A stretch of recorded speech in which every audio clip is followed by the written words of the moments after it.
কিসের জ্বালা বলিব যে কারে, শখের মানুষ আঘাত দিল এই যে আমারে।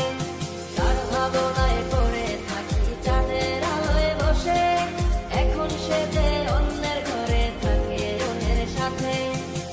শখের মানুষ তোর কারণে রয়ে গেলাম একা, আর হবে না দেখা রে বন্ধু, আর হবে না দেখা।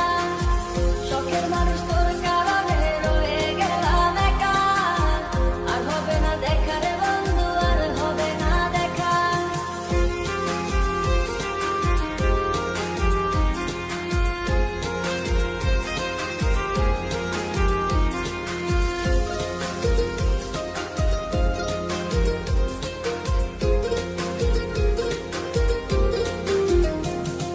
যত্ন করে রেখেছিলাম আমার বুকের ভিতর, বুঝিনি তার আশা ছিল অন্য কারো উপর। আমার জীবনটাকে সে করে এলো